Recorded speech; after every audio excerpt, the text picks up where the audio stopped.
여러분 2025년 현재 대한민국에서 명문대는 어떤 학교를 지칭하는 걸까요? 온라인 커뮤니티든 카페든 SNS든 이 질문이 던져지는 순간 댓글창은 전쟁터로 변하거든요.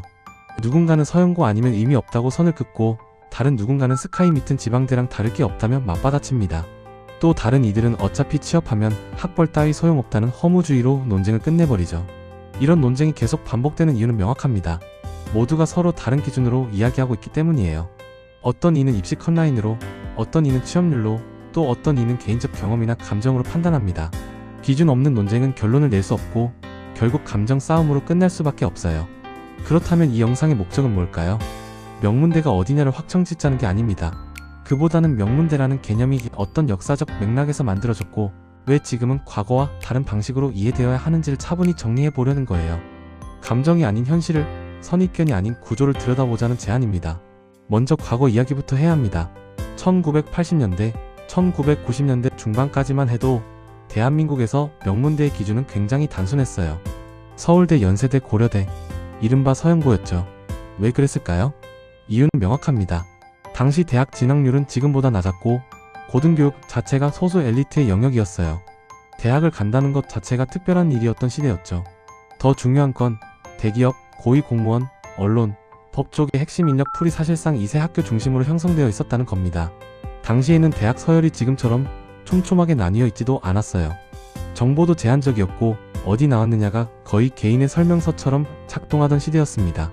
이력서에 대학 이름 하나만 적어도 많은 것이 설명되던 시절이었죠. 그래서 그 시절에는 서영고는 명문대라는 공식이 사회적으로 큰 저항 없이 받아들여졌습니다. 이건 과장이 아니라 당시 현실이었어요. 물론 서강대, 한양대, 성균관대 같은 학교들도 분명 좋은 대학으로 인정받았지만 명문대라는 타이틀이 주는 상징성과 실질적 영향력에서는 서영고와 확실한 차이가 있었던 게 사실입니다. 하지만 지금은 상황이 완전히 달라졌습니다. 대학 진학률은 70%를 훌쩍 넘었고 종합대학 수는 200개 가까이 됩니다. 전문대까지 포함하면 그 수는 더 늘어나고요. 이런 상황에서 서영고만 명문대다라고 말하는 건 현실이 너무 단순한 해석이에요. 왜냐하면 사회가 요구하는 인재 형태 자체가 바뀌었기 때문입니다. 과거에는 출신 대학이 곧 능력의 대체지표였어요. 어디 나왔느냐가 무엇을 할 수 있느냐를 설명해주던 시대였죠. 하지만 지금은 다릅니다. 출신 대학과 함께 전공 특성, 개인 역량, 경험이 함께 평가됩니다. 대학 이름만으로는 부족한 시대가 된 거예요. 이 과정에서 성균관대, 한양대, 서강대, 중앙대, 시립대 같은 학교들이 각자의 영역에서 분명한 역할을 하게 되었습니다. 사회 곳곳에서 이 학교 출신 인재들이 핵심 포지션을 차지하기 시작했죠. 대기업 임원진을 봐도, 로펌 파트너를 봐도, 정부 부처 국장급을 봐도 이제는 서영고만 있는 게 아니에요. 즉, 명문대의 의미가 상징에서 기능으로 확장된 겁니다. 과거에는 명문대는 서영고라는 상징적 공식이 작동했다면 지금은 명문대는 실질적으로 사회 주요 영역에서 역할을 하는 대학군이라는 기능적 정의가 더 현실적이에요. 여기서 중요한 포인트가 하나 있습니다. 명문대를 논할 때 사람들이 가장 많이 하는 실수가 기준을 하나만 잡고 이야기하는 거예요. 입결이 높으면 명문대다, 취업률이 높으면 명문대다, 역사가 오래되면 명문대다 같은 식으로요. 하지만 현실에서는 명문대를 바라보는 기준이 여러 개 존재합니다. 그리고 이 기준들은 각각 나름의 타당성을 가지고 있어요. 첫째, 학업 기준의 명문대입니다. 전국 상위권 학생들이 집중되는 학교를 말하죠. 입시 컷라인으로 보면 가장 객관적으로 측정할 수 있는 기준이에요. 둘째, 사회적 인식 기준의 명문대입니다. 대학 이름만 들어도 아 거기 라는 반응이 나오는 학교들이죠. 이건 단순히 입결만으로 만들어지는 게 아니라 오랜 시간 쌓인 브랜드 가치입니다. 셋째, 조직 진입 기준 명문대예요. 대기업, 공공기관, 전문직에서 출신 비율이 눈에 띄게 높은 학교를 말합니다. 실제로 취업시장에서 체감되는 기준이죠. 넷째, 교육 환경 기준의 명문대입니다. 교수진의 질, 연구 인프라, 학업 분위기가 일반 대학과 확연히 다른 학교들이에요. 이건 숫자로 보이지 않지만 학생들이 가장 체감하는 부분입니다. 이 네 가지 기준을 모두 만족하는 학교는 많지 않습니다. 하지만 여러 기준을 종합했을 때 일정 수준 이상을 충족하는 대학군은 분명히 존재해요. 그리고 이것이 바로 현대적 의미의 명문대 범위입니다.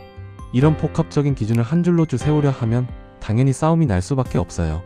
한양대가 서강대보다 위냐 아래냐, 시립대가 경희대보다 나은가 같은 논쟁은 답이 없습니다. 왜냐하면 각 학교가 강점을 가진 영역이 다르기 때문이죠. 그래서 현실적으로 가장 설득력 있는 방법이 급간으로 나누는 방식입니다.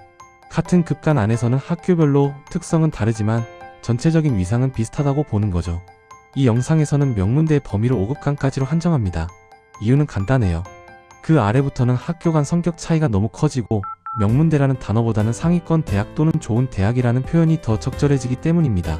물론 6급간, 7급간도 나름의 의미가 있고 좋은 학교들이지만 일반적으로 사회에서 명문대라는 단어가 연상시키는 이미지와는 조금 거리가 있어요. 이건 우열의 문제가 아니라 언어적 관습의 문제입니다. 1급간은 설명이 필요 없는 영역입니다. 서울대, 카이스트, 이 두 학교죠. 2급간의 특징은 단 하나예요.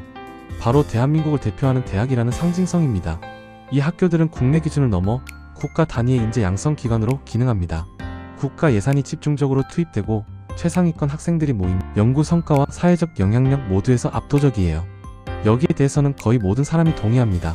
서울대가 명문대냐고 물으면 그 누구도 아니다라고 말하지 않습니다. 심지어 학벌을 부정하는 사람들조차 서울대의 위상 자체는 인정합니다. 그만큼 2급간은 논쟁의 여지가 없는 영역이에요. 2급간은 포스텍, 연세대, 고려대입니다. 2급간부터는 학문적 깊이와 사회적 영향력이 동시에 작동해요. 포스텍은 이공계 특화 대학으로서 연구 중심의 강점을 가지고 있고, 연세대와 고려대는 전통적인 명문사학으로서 사회 전반에 광범위한 인맥과 영향력을 구축하고 있습니다. 특히 연세대와 고려대는 여전히 스카이라는 브랜드를 가지고 있어요. 과거보다 상대적 위상은 낮아졌을 수 있지만 절대적 영향력은 여전히 막강합니다. 정치, 경제, 학계, 언론 등 사회 전반에서 이라인 출신 인재들이 핵심적인 역할을 수행하고 있죠. 물론 서울대와 비교하면 한 단계 아래로 평가받는 게 사실입니다. 하지만 그 차이가 명문대냐, 비명문대냐의 차이는 아니에요. 같은 명문대 안에서의 위치 차이일 뿐입니다. 상급간은 한양대, 성균관대입니다. 이 급간이 중요한 이유는 명문대의 의미가 본격적으로 확장되는 지점이기 때문이에요. 과거에는 이 학교들이 서연고, 다음 학교로만 불렸어요. 하지만 지금은 다릅니다. 독자적인 위상을 가지고 산업, 연구, 교육 현장에서 강한 존재감을 보이고 있죠. 특히 한양대는 공학 계열에서, 성균관대는 삼성과의 연계를 통해 산업계에서 매우 강력한 입지를 구축했습니다. 이건 단순히 취업률이 높다는 의미가 아니에요. 실제로 기업 핵심 인력으로 성장하는 비율이 높다는 뜻입니다. 입시 컷라인을 봐도 이 학교들은 상위권에 안정적으로 자리 잡고 있어요. 명문대라는 표현을 쓰는데 전혀 무리가 없는 위치입니다. 4급간은 서강대, 중앙대, 그리고 유니스트, 지스트, 디지스트 같은 과학기술원들입니다. 이 급간부터는 전통적인 명문대 이미지보다는 전공 기반의 경쟁력이 더욱 부각돼요. 서강대는 경영, 경제 같은 분야에서, 중앙대는 언론, 법학, 미디어, 방송, 예술 계열에서 특화된 강점을 가지고 있습니다.